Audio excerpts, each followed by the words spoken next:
Throw me the ball and watch what I do with it. You are now tuned in to the CherryPickin podcast with your host, Andre Cherry.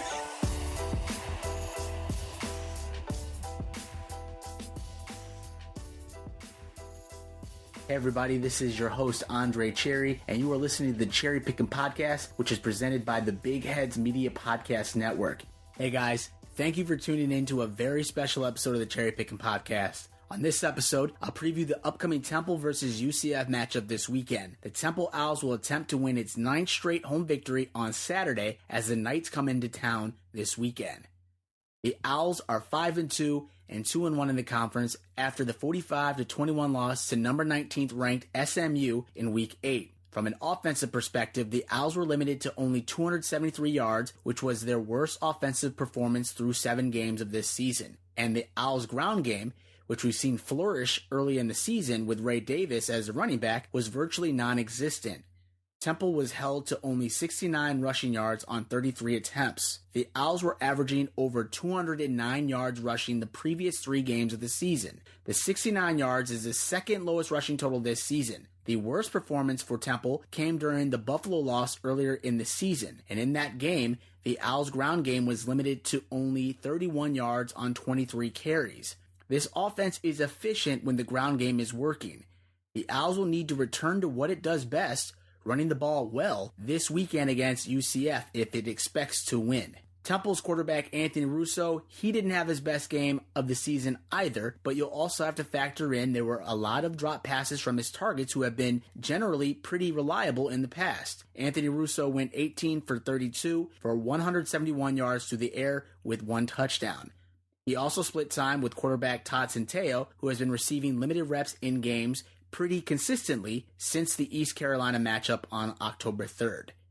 The SMU defense was also pretty active, and it had 3 sacks. The offense didn't seem to click very well in this game, so the key for Temple this weekend is to get some consistency in that ground game to help your offense out and to help Anthony Russo out. If they can do that, they have a shot. Temple's defense had its worst performance of the season against SMU. The Mustangs were able to rack up 655 yards, 457 through the air, and 198 on the ground. This defense was on the field a lot as SMU had possession for over 34 minutes in this game. Again, I think Temple's run game will need to get back to being productive again to help sustain drives and to eat up the clock. There was just too much pressure on this defense, and they simply could not slow down this high-powered SMU offense. This week, Temple's defense will have another tough test ahead of itself as UCF enters this matchup averaging 44.3 points per game, which is 6th best within all of college football. The UCF Knights are coming off of a 41-28 rout of East Carolina in Week 8. The UCF Knights had 611 yards of total offense in that game, including 197 yards rushing. Temple's secondary will need to key in on UCF's wide receiver Gabriel Davis, who has been a key target for his quarterback Dylan Gabriel.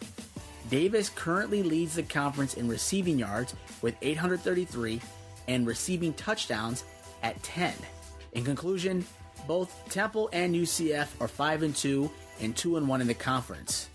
A win this week for Temple would mean that the Owls are firmly in second place in the East standings behind Cincinnati, who is currently 3-0 in the conference. The last time Temple and UCF met was on November 1st, 2019, where the UCF Knights were ranked number 9 in the country. Temple racked up 670 yards of total offense in that game, and Anthony Russo had a career best performance, 444 yards through the air with 4 touchdowns. Former running back Raquel Armstead also rushed for 142 yards for the Owls. Now, despite these performances, the Owls lost that game in the 4th quarter by a close score of 40-52. It would end up being Temple's only conference loss of last season. So if Temple expects to win this game against UCF, they're going to need to have one of its best performances of this season if it expects to beat a UCF program that has only lost a total of 6 games out of their last 4 seasons. If Temple can win this weekend against UCF, the program will officially become bowl eligible. The Owls program have been to 8 bowl games, including its current streak of 4 in a row. The Temple Owls have been bowl eligible for the last 5 consecutive seasons for the first time in program history.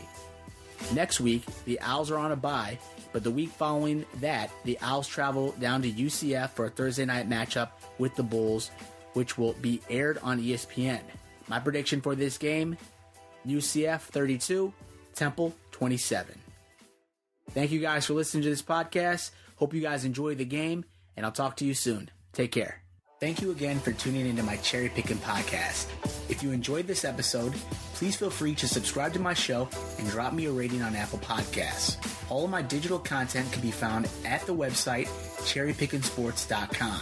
And if you are looking to interact with me via social media, my Twitter handle is @Cherry_Pickin. That's PICKIN. On my Twitter, you'll also find a link to my blog where I post my weekly college football predictions and analysis. I can also be reached via email at cherrypickinsports@gmail.com. Please feel free to reach out to me regarding what you like about this podcast or about what content you'd like to hear more of on future episodes. I sincerely thank you for your support, and I can't wait to talk to you again soon. Take care.